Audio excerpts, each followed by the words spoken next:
असं करून मग आमचा हप्ता त्यावेळेला 1,200 रुपयानं काढला. पुढच्या वेळेला आम्ही मर्चंट बँकेत बसलो. एका बाजूला भास्करप्पा चेअरमन, एका बाजूला नारायण तळगट्टी अर्बन बँकेचे चेअरमन, मी नारायण तळगट्टीचे शेजारी. मला म्हणले दिनकरराव किती ना हप्ता काढायचा. आम्ही म्हणलं चेअरमन आहे ते तुमच्या शेजारी बँकेचे चेअरमन आहे त्यांना विचारा की म्हणलं मला कसं विचार. अहो ती माझे शेजारी आहेत दोघंही, मला काय माहीत नाही काय. तुम्हाला मुद्दामून विचारतो, तुम्ही शेतकरी आहे, ऊसवाले आहे. त्यावेळेला काय ते विठ्ठलनं 200-250 काढला का. भालकेही म्हणला लोकांनी मागणी केली 200 रुपयाची, भालक्यानं दिले 400 रुपये. असं काहीतरी झालं. मी म्हणलं लोकांची अपेक्षा आहे विठ्ठलपेक्षा 100 रुपये कमी द्या. ती बालक्यानं म्हणले 400 रुपये कर्ज काढून दिला म्हणून मग तुम्हाला आपण 300 द्यायचा का. तुम्हाला जेवढं देता येईल तेवढं द्या, आमचं काय असं अट्टास नाही, पण तुम्ही शेजाऱ्याचं बघा आणि त्या हिशोबानं दर द्या. मग ती मालकानं म्हणले जाऊ दे, ते नेवेला तोटा झाला तर होऊ दे. त्याने 400 काढलाय, बसत नाही त्याला, ती कर्ज काढणार, आपल्याला कर्ज काढायचं नाही म्हणून आपला 200 रुपयानं हप्ता डिक्लेअर केला.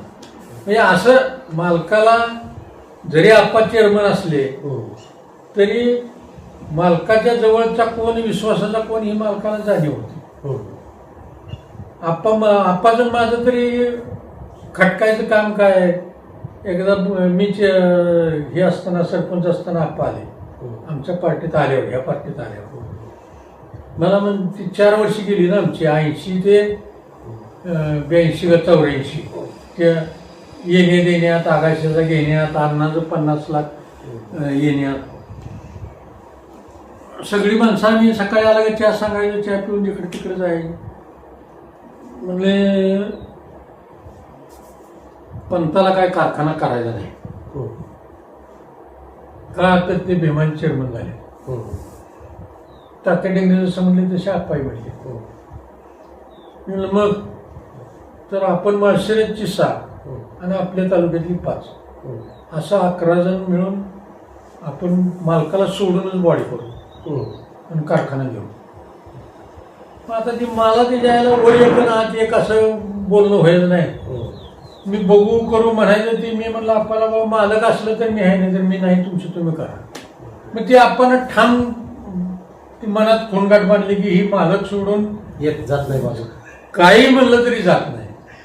त्याच्यामुळे मग मालकानं आपण पुन्हा मला ती दुसऱ्यांदा पंचायत समितीला पाडलं. आता आप्पाचा डाव असा तुम्हाला बाजूला काढायचा होता का खरंच बॉडी वेगळी काढायची, मालकापासून बाजूला काढायचं होतं.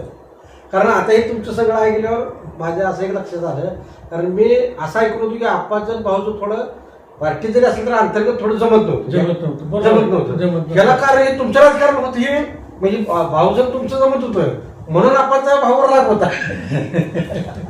मग आता त्या संदर्भात आपल्याला हे सांगून मालकापासून तुम्हाला बाजूला करायचं होतं का खरंच बॉडी वेगळी करायची होती. नाही, त्यांची मानसिकता खरंच बॉडी वेगळी करायची होती. पण माझा असा ठाम निर्णय होता की मालकासारखा शासन दरबारी जाणारा माणूस असल्याशिवाय हे कारखान्यासारखं काम होत नाही, मंजुरी मिळत नाही. मूळ तर तात्यानं राजीनामा दिला, द्यायला नको होता ती. आणि आता ती मालकानं कसं तर ओढत आणल्या ते शामराव मालकाच्या सह्यावर, पुन्हा आपण त्याच्यात पेंदू घालणं म्हणल्यावरती ही का. आणि आपल्याला कसा होईल, आप्पा एक संचालक होता विठ्ठलमध्ये. औदुंबरांना 18 वर्ष आमदार होते तालुक्याची, मराठ्याची होती, समाज मागं होता, शरद पवारांचा पाठिंबा होता औदुंबरांना. तसं मालकाला मालक आमदार होते तर शरद पवार, मी मालकाबरोबर जायचो. शरद पवार, अजितदादा या या या या पण तिथं बसा, पण तिथं बसा. आमदार ती गेल्यावर कुठं पंथाकडे बघत सुद्धा नव्हती. तर असा फरक आहे ना ते. आप्पाचं सुद्धा कार्यक्षेत्र काय, कारखाना स्वतः करायची एवढी ताकद नव्हती. पण मी विचार असल्यामुळं तडकाफडकी निर्णय झाला आणि मग ते आपण सोडला नाही शेवटपर्यंत. काय जरी केलं तरी ही मालकाला सोडत नाही. नाही त्यांचा विचार होता आपणच करूया. आणि माझं म्हणणं आपल्याला ठाम ते होत नाही कधीच, मालक असल्याशिवाय आपल्याला होणार नाही. पुन्हा मी 79ला एकदा सरपंच झालो. ग्रामपंचायत स्थापन झाली त्यावेळेला आमचे वडील पहिल्यांदा सरपंच झाले. त्यावेळेला भास्करप्पाचे वडील विरोधक होते आमच्या वडिलाच्या. म्हणजे हे पाठीमागच्या पिढीपासून राजकीय विरोधक. पिढीपासून चालणार आहे. ते आमच्या वडिलांनी भास्करप्पाच्या वडिलाला सरपंच होऊ दिलं नाही. आमच्या वडिलाला वडील सरपंच झाले. त्याच्यानंतर आमचे काका एक होते शामराव मोरे, ते झाले. त्याच्यानंतर अण्णासाहेब मोरे झाले. अण्णासाहेब मोरेनंतर मी 2 वेळा झालो. ज्ञानेश्वर गायकवाड विठ्ठलचे संचालक ती 2 वेळा झाली. भास्करप्पाला आम्ही गावात संधी मिळू दिली नाही सरपंच व्हायची. पण पुन्हा आमचं पाऊणपण झालं. हा, मग आता मी तेच विचारणार होतो, तुमचं एवढं राजकीय विरोधक होतं, मग पाऊणपण कसं पाऊणपण मोरे गायकवाड पाऊणपण हाय, पण त्याच घरात कसं केलं असं नाही सांगतो किती. आता काय झालं आमचं, मग तसं विरोधक ज्ञानेश्वर गायकवाड संचालक विठ्ठलचे झाले भास्करप्पानंतर, आणि आमचे नेते अण्णासाहेब मोरे, त्यांचं पाऊणपण झालं. त्याच्यामुळं अण्णासाहेब मोरेंनी सोडलं मला आणि ज्ञानोबापूला पाठिंबा दिला. मग आमची माणसं म्हणाले त्यांनी असं केलं तर आपण मी भास्करप्पाला मिळवून घेऊ. विरोधाचा विरोधक ते आपला साथी. हा, अशामध्ये मग आमचं ते पाऊणपण झालं. आता जेवढा विरोध भास्करप्पाचा आणि आमचा होता, त्याच्या 100 पट विरोध आमच्या जावायचा आणि माझा आहे आज सुद्धा. ते आता झालंच. कारण मागची निवडणूक मला वाटतं एक तर ते तुमची मुलगी विरुद्ध, म्हणजे आई विरुद्ध मुलगी अशी झाली. होय. त्यावेळेला काय ही नाही झालं. नाही, त्यावेळेला गावात अशी चर्चा होती ना की सोसायटीची निवडणूक त्यांना मालकाने सांगितलं होतं लावू नको हरीशदादाला. तुझ्या वडिलाला तुला मी दुसरी संस्था काढून दिली. 2 नंबरची चळे सोसायटी मालकाने काढून दिली. 1 नंबरची सोसायटी ही पूर्वंपार आहे, त्याचा सेक्रेटरी दादा डोंगरे, ते आमच्या अण्णासाहेब मोरे ताब्यात. त्या अण्णासाहेब मोरेनं मला चेअरमन केलं, ती त्यावेळेपासून आमच्याच ताब्यात आहे. आणि सचिव दादा डोंगरे असायचा, ती सगळं बघायचं. पण हरीशदादाच्या कार्यकर्त्यांनी उचललं. त्यांचं म्हणणं ही जर 2-1 झाली तर आपल्याला कोण विचारतो, कार्यकर्त्याला कोण विचारतो. म्हणून ते म्हणले नाही, तुम्ही तुमच्या बायकोला उभा करा, बघू दिनकर भाऊ कसं मत देऊ देत नाही ते. म्हणजे गावात सुद्धा जर कट्टर विरोधक असेल तर मतदाराला किंमत असती, मतदारांनी ओळखलं होतं. आणि त्यांनी त्याला ती घोड्यावर बसवलं आणि त्यांचं ऐकून त्यानं मंडळीला उभा केलं. मग आम्ही इथं बोलवलं मतदार, काय 200-300 350 का 400 मतदार होते सोसायटीचे. आणि मी उभं राहून सांगितलं, बाबा आमच्या मुलीला सुद्धा जर कोण मत देणार असेल तर त्यानं इथं थांबायचं नाही. ही म्हणजे गाव गोळा करून त्यात आमची मुलगी जरी तिकडनं उभा राहिली असली तर ती गायकवाडाची आहे. आता ती पहिली होती मोरेंची, पण आपल्या सभासदांनी कोणी सुद्धा तिला मतदान करायचं नाही. मला वाटतं पंढरपूर तालुक्यातलं म्हणण्यापेक्षा जिल्ह्यातलं एक उदाहरण असं असेल. होय, कारण आता महाराष्ट्राच्या राजकारणात सगळं नातेवाईकाचं राजकारण आहे आणि अंतर्गत सगळं सपोर्ट दिला जातोय. होय, पण माझ्या मुलीला मतदान द्यायचं नाही असं गाव जमवून मी सांगितलं. आणि त्याच्यामुळं आमचं पॅनल 100 मतांना आलं, 300-350 सभासदापैकी. आणि मग लोकांचा विश्वास बसला की बाबा हे भाऊ म्हणतंय ती खरं आहे, ते काय नाहीतरी विरोध बाजू प्रचार करायची. त्याची मुलगी आहे ती निवडूनच येणार, ती काय मुलीला मत देऊ नका म्हणून सांगतो काय. त्यावेळेपासून मग जावायचं आमचं बोलणं नाही, येणं जाणं नाही, संबंध नाही. आता ती बी ह्याच पार्टीत आहे, मी बी ह्याच पार्टीत आहे. काय करायचं ज्याची त्या नशिबाने. आता पण म्हणून काय जाणं कसलंच नाही, अजिबात नाही. आता सुद्धा भास्करप्पाचं आमचं वाकडं जरी असलं तरी तेवढ्या पुरत्या विषयापुरतं वाकडं असून पुन्हा भास्करप्पा ते सोडून द्यायचे. पण जावय आता काय करतोय तर ती 24 तास वाकडा. पार्टीत आम्ही एकाच आहे, पण त्यांनी आमचं पाय वाढायचं आणि आम्ही त्याचं वाढायचं. आता खरं तर ज्येष्ठ मंडळी राजकारण इलेक्शन पुरतं करावं, इतर वेळेला एक राहावं. बरोबर आहे. पण ते एका बाजूनं चालत नाही ना, ते दुसऱ्या बाजूनं काय म्हणलं जातं. आता मी चेअरमन असल्यामुळं मोठ्या झाडाच्या खाली लहान झाड वाढत नाही. मग त्यांना स्वयंभू नेतृत्व करायचं आहे, करा. आता आपण साधारणतः सगळा इतिहास मालकांचा बघत असताना, आठवणी घेत असताना 2009ला मालकाला तिकीट जाहीर झालं आणि दरवर्षीप्रमाणे म्हणजे दरवेळेप्रमाणे रांनीला प्रचाराचा नारळ फुटला. होय. पण आयत्या वेळेला पक्षांतर्गत काय घडामोडी झाल्या वरच्या पातळीवरनं आणि मालकाचं तिकीट कॅन्सल झालं. त्यावेळेला दादाला तिकीट मिळालं. लोकांचा रोष एवढा होता, खूप म्हणजे मालकावरती एवढं प्रेम होतं की मालकाचं तिकीट कॅन्सल केलं, लोकांना आवडलं, मालकाचं सुद्धा ऐकलं नाही त्यावेळेला आणि पालखी आमदार झाले. आता खरं तर मालकाने सुद्धा तेवढं जनतेवर प्रेम केलं तर तेवढं जनतेचं प्रेम मालकावरती होतं. आता अशीच घटना 2 वेळा प्रशांत मालकाच्या बाबतीत झाली.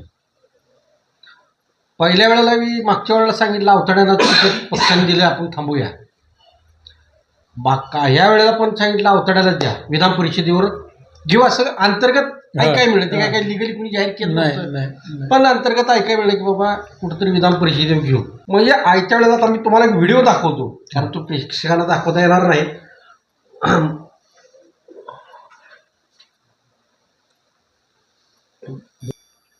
दोन्ही वेळेला अवतडे एका वेळेला आले, दुसऱ्या वेळेला बार्शीचे राऊत कालच्या वेळेला विधान परिषदेला आले. आणि मालकांचा स्वभाव आता तुम्हाला व्हिडिओ दाखवला ते प्रतिकात्मक म्हणून मी दाखवलाय तुम्हाला की बाबा आपल्यातलं कुणीतरी घेते तरी घेऊ द्या, सरळ हात काढून घेतलाय बाजूला, तर ते एक प्रतिकात्मक म्हणून. तर सत्तेच्या बाबतीत पण असंच झालंय. मग कार्यकर्त्यांना आपला नेता मोठा व्हावा, आमदार व्हावा, प्रत्येकाला वाटत असतं. बरोबर. म्हणजे आपल्या नेत्याचा सन्मान तोच कार्यकर्त्याचा, मतदाराचा सन्मान असतो. म्हणजे मालकाच्या संधीचं म्हणजे कधी संधी मिळणार किंवा कार्यकर्ता म्हणून पक्षश्रेष्ठीकडे असेल हे जी कधी दाद मागायची किंवा जसा मालकाच्या बाबतीत लोकांनी राग व्यक्त केला तसा एखाद्या वेळा नेत्याला दाखवावा का राग, असं कधी वाटतं का? नाही, त्याच्या बाबतीत झाली आमची बरीच वेळा चर्चा. पण माझ्याच उदाहरणावरून सांगतो. आम्ही रान्नीला नारळ फोडला, मालकाला तिकीट मिळालं. ज्या वेळेला दादाला तिकीट दिलं त्यावेळेला रान्नीला नारळ फोडला. तिथं प्रचाराची सभा केली, मला वाटतं मंडवडीला केली, आणि गोपाळपूरच्या सभेत आम्ही प्रचार करत असताना निरोप आला. तर मी चेअरमन असल्यामुळं पुन्हा माझे आणि विजयसिंह मोहिते पाटलाचे संबंध आले. का तर त्यांच्या तालुक्यातला कारखाना, त्या कारखान्याचा मी चेअरमन होतो. तर त्या काळात दादा मला म्हणायचे की चेअरमन साहेब तुम्ही पंताला सांगा तुम्ही तुमची जागा सोडायची नाही विधानसभेची. मी यांच्याकडनं मला जागा कशी करून घेतो ती माझी मी बघतो, फक्त पंतानं त्यांची जागा सोडू नका म्हणून तुम्ही निरोप द्या. त्याच्याप्रमाणे मी मालकाला निरोप दिला होता. पण मालक मनानं मोठे होते, धनानं मोठे होते, पक्षाच्या पुढं अडचण येते आणि एक विजयदादासारख्या माणसाला अडचण येते. म्हणून मालकाने हित कुणाला विचार न करता तिथं डिक्लेअर करून टाकलं. विजयदादांनी पंढरपूरची जागा मागितली नव्हती, कारण अगोदरचा कारवा माड्याच्या जागेचा होता. हा, मग माझ्याकडे निरोप होते, मी मालकाकडे वेळोवेळी पोचवत होतो की दादांचं म्हणणं असं आहे की तुम्ही सोडू नका तुमची जागा, आणि मी नाही असं तुम्हाला खंत वाटत असेल तर तुम्ही त्याची काळजी करू नका, मी त्यांना खंबीर आहे, मी कुठनं का होईना पण त्याच्याकडनं जागा मिळवणार. असं माझ्याजवळ 3 वेळा विजयदादा मला बोलून घेऊन सांगत होते, तुम्ही पंताला सांगा. त्याप्रमाणे मी मालकाला सांगायचो. पण मालकाचं म्हणणं आपण सगळी राष्ट्रवादीमध्ये आहे, पक्ष फुटतोय, पक्ष फुटला का कमजोर होतोय, आणि मग ही काय बरोबर नाही, मग जाऊ द्या कोण घेत नसलं तर मीच मागायला होतो म्हणून त्यांनी तिथं शब्द दिला. कुणी मोठ्या मालकाने पवार साहेबाजवळ. आणि मग ते वरनं अगोदर मालकाचं तिकीट जाहीर झालं, पण मालकाने शब्द दिला होता म्हणून ते ऐन वेळेला मग पवार साहेबांनी विजयदादाला पंढरपूर मतदारसंघातनं तुमचा भरा झालं. ते झालं, परत लोकांच्या भावना अनावर झाले, ते लोकांनी बराचसा गोंधळ केला, आदळून घेतलं. बऱ्याच जणांनी तिथं डोकं आदळून मार्केट कमिटीत तेवढंच झालं. म्हणजे लोकांना ते सण झालं नाही, नेत्याचं तिकीट कापलं ही सण झालं नाही. पण प्रशांत मालकांच्या बाबतीत 2 वेळा असं झालंय. तर मग आता कार्यकर्त्याची निष्ठा कमी झाली काय का आता तसा दबाव आणायचा प्रयत्न केला नाही कार्यकर्त्यांनी सुद्धा किंवा मतदारांनी म्हणा? कार्यकर्त्यांनी तसा प्रयत्न केला नाही म्हणता त्याच्यात तथ्य आहे. हो. कारण ह्या पार्टीचे कार्यकर्त्याची मानसिकताच अशी आहे की आपल्या नेत्याच्या कानावर घातल्याशिवाय आपण पुढचं पाऊल उचलायचं नाही. आज जर झाली, प्रशांत मालकाला 2 वेळा संधी होती, त्यात हिनी संधी दिली नाही, पण अजून सुद्धा तुमच्या आमच्या सगळ्याच्या सुदैवानं जर आदरणीय मुख्यमंत्री फडणवीस साहेब राहिले तर निश्चितपणानं प्रशांत मालक या पंढरपूर तालुक्याचे आमदार म्हणून विधान परिषदेमध्ये जातील ह्याची आम्हाला 101% खात्री आहे.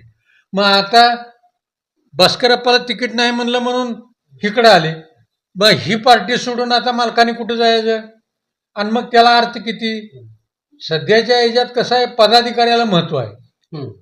मग आज प्रशांत मालक जरी आमदार नसले तरी बहुसंख्य प्रशांत मालकाची कामं मुख्यमंत्र्याच्या सांगण्यावरनं या तालुक्यात होतील. आणि प्रशांत मालकाचं म्हणणं आहे तुम्ही जाऊ नका, शिष्टमंडळ नेऊ नका, आदळू नका, आपटू नका, आपल्याला संधी मिळेल. आता दुर्दैव असं, जेवढे दिवस जास्त सत्ता तेवढे दिवस विरोधक वाढत जातील. न बबनदादानं काय वाईट केलं माढा तालुक्याचं? अशा काळाला पहिला बोगदा आणला होता पाण्याला, आणि पाणी मंत्री पण नको, पण मला ती बोगदा द्या, पाणी द्या माझ्या जनतेला. आणि आम्ही ज्या वेळेला वसंतदादाचा 10,000 टनी कारखाना मालकाबरोबर बघायला गेलो त्यावेळेला परदेशातला एमडी होता तिथे, कोण दिनकरराव जाधव म्हणून, म्हणजे 10,000 टनीचा. आणि त्याच्यानंतर बबनदादांनी 15,000 टनी केला कारखाना. मग त्या दादानंतर हीच दादा महाराष्ट्रात निर्माण झाला, तरी सुद्धा लोकांनी पाडलं त्याला. मग अभिजित पाटलाचं असं काय कार्य होतं की ती जनतेनं त्याला डोक्यावर घेतलं? पण जसं जसं दिवस जातील तसं तसं विरोधक सुद्धा वाढत जातील. जितका विकास तेवढा विरोध बी तेवढाच वाढतो. आणि माणूस कसा आहे, नाविन्याच्या मागं जायला लगेच तयार होतो. काय करते ती, काय देऊन घेऊन चालवलंय का, जाऊया आपण दुसरीकडे. आणि जाण ठेवणारी माणसं कमी झाली. आता निष्ठा कमी झाली आणि जाणीव कमी झाली आणि पर्याय सगळं खुलं झालं. मालक अनेक सभामध्ये सांगायचे की या नदीला पाणी येणार नाही, तुम्ही फॉर्म भरत जावा. 300 रुपये एकराला फॉर्मची त्या पाणीपट्टी होती, आम्ही भरलं नाही. तर आता उजनी आली, पाणी अक्कलकोटला गेलं, आमच्या इथं कॅनलचं नळ नाही. मग आता लक्षात येऊन काय उपयोग, त्यावेळेला ऐकलं नाही. असं प्रकरण घडत गेली. तसं प्रशांत मालकाला आम्ही 10-5 जण म्हणत होतो, आम्ही मुंबईला जातो, आम्ही भेटतो. मालकाच्या वेळेला आम्ही जात होतो, नागपूरला जात होतो, भास्करप्पा, आम्ही, रामभाऊ बागल त्या काळातले. आताही प्रशांत मालकाच्या काळातली जे कार्यकर्ते आहेत ते नवे जुने आम्ही सगळेजण जातो. पण ते म्हणले काही जाऊ नका, माझं त्यांचं बोलणं झाले.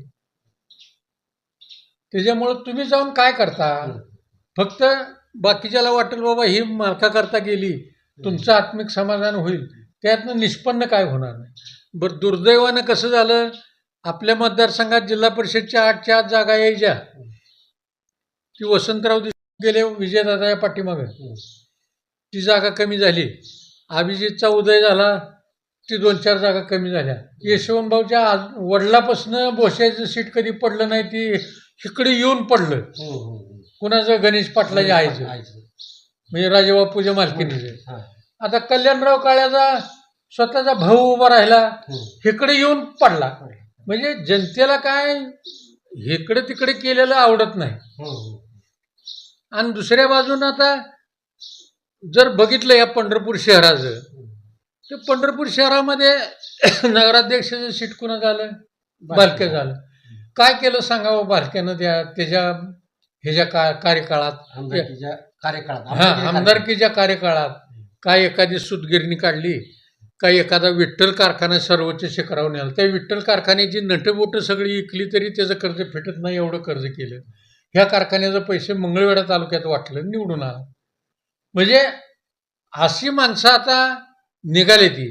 त्याच्यामुळं प्रशांत मालकाचं मत आता त्यांची जवळीक आहे. आता ती बावनकुळे आला त्यावेळेला आम्हाला बोलवलं होतं, आम्ही तिथं होतोच. बावनकुळेनं सांगितलं मला, ते मुख्यमंत्री साहेबांना पाठवलंय. पण तिथली त्याची 8 सगळी झाली, पंचायत जिल्हा परिषदची बिन त्या पंचायत समितीची बार्शीची. आपली किती आली? 3 जिल्हा परिषदची, आणि पंचायत समितीची समान झाली. उगं ती वसंतरावनं जुनी जाण ठेवली मालकाची म्हणून सभापती झाला पार्टीचा. पण मालकाने जी जी माणसं सांभाळली, भले ती विरोधकात जरी गेली तरी आजपर्यंत शिरस्ता असा आहे की ती मालकाशी गद्दारी करत नाही. वसंतरावला काय त्याचा सभापती सहज होत होता तिकडे गेला असता, पण त्याच्यावर सुद्धा काही मालकाचे उपकार आहेत. त्याच्यामुळं त्यानं सगळा विचार करून पक्षाचा आदेश डावलून ह्यानं दिला उमेदवार, आणि त्याच्यामुळं पंचायत समिती ताब्यात राहिली. मग आता तिथं लेखाजोखा करताना बार्शीचे सगळे सदस्य, पंचायत समितीचे सगळे सदस्य राजाभाऊ राऊतांना आणलं. प्रशांत मालकाची किती आली? नगराध्यक्ष कुणाचा झाला? आता बालके झाल्यामुळं नगरपालिका येऊन काय फायदे झाले नाही. मग असा थोडासा परिणाम जरी झाला तरी सुद्धा, जसं 50 लाखाला आगाशी मालकानं तिलांजली दिली, औदुंबरांना आम्ही 3.5 कोटीला घेतला होता कारखाना, 4 कोटी देत होता, 50 लाखाला तिलांजली दिली. तसं फडणवीस साहेब सुद्धा काही जरी झालं तरी आम्हाला आमच्या मनोमन खात्री आहे की प्रशांत मालकाला एक ना एक दिवस ते मुख्यमंत्री आहेत तोपर्यंत यांना आमदार म्हणून विधान परिषदेमध्ये पाठवतील. मग ते कुठल्या प्रकारात नसना, राज्यपालाच्या कोट्यात नसो, आमदारकीच्या निवडणुकीत असो. मागच्या वेळेला प्रशांत मालक निवडून आले, मोठे मालक होते, त्या काळात किती होती भाजपची मतं? 40 मतं होती. आता 600 पैकी 500 मतं भाजपचीच होती. म्हणजे अनुकूल काळात सुद्धा मालकाला मानणारे. मला तेच म्हणायचं आहे, भाजप आपल्या तालुक्यात समजा किंवा जिल्ह्यात सुद्धा कमी होता त्यावेळेला, तालुक्यात तर काय बोटाव मोजले बामण्या गडीचं भाजप असेल तेवढं, तिथंच कुठतरी 1-2 भाजपला चांगलं वातावरण निर्मिती केली मालकाने केली. आयत्या वेळेला म्हणजे आपण काय म्हणतो आपल्या गावठी भाषेत, खायच्या टायमाला आयत्या वेळेला ताट दुसऱ्याला वाटले गेले, तसा प्रकार मग आता खरं तर विधान परिषद ही प्रशांत मालकाला द्यायला पाहिजे होती. पण मग आता असं पण काय, आता ग्रामीण भागात आपल्या म्हणजे बोललं जातं की तिथं थोडी वशिली पाहिजे आहे. राजेंद्र राऊतांनी पालकमंत्र्यांचा हस्तक्षेप करून किंवा चंद्रकांत पाटलाचा वशिला घालून ते पदरात पाडून घेतलं, आणि मालक स्वाभिमानी देऊ दे नाही तर राहू दे, असं काय झालं का? नाही, तसं नाही झालं. मालकाचं त्यांचं बोलणंच झालं की आज नाही उद्या. आता उदाहरण आमच्यावरूनच बघा की, माझ्यानंतर पार्टीत भास्करप्पा आले, पहिल्यांदा कोणाला चेअरमन केलं? भास्करप्पा. का बरं? आता मी मूळ परिचारकचा इथं या गावात एक माणूस नव्हता, तरी सुद्धा भास्करप्पाला का केलं? माझ्या माहितीप्रमाणे महाराष्ट्रातलं ज्यांनी कारखाना निर्माण केला त्याच्या घर सोडून दुसरा चेअरमन होतच नाही. पण पांडुरंगचं एकमेव उदाहरण असेल महाराष्ट्रात की त्यांनी जे सहकारी होते या सहकार्यांना संधी देऊन मोठं केलं. अशा पद्धतीचं कामकाज मालकाने केलं. अनेक आठवणी आहेत, अनेक वेळा त्यांच्याबरोबर. खरंच मालकाचा जो स्वभाव, तुमचं गुण जे होतं, जसं गावगाड्यातला जो कार्यकर्ता मोठा करावा, अनेक पदं ह्या कार्यकर्त्यांनी देऊन मोठं केलं. खरं तर सत्ता पदं घरात असताना, आमदारकी असताना घरातला एखादा कुटुंबातला माणूस पुढे आणता आला असता. मालकाने असं काही केलं नाही किंवा त्यांचं ते जातीवरही कधी प्रेम केलं नाही. इतर समाजावर भरभरून प्रेम करून प्रत्येक जातीला भरभरून न्याय द्यायचा प्रयत्न केला.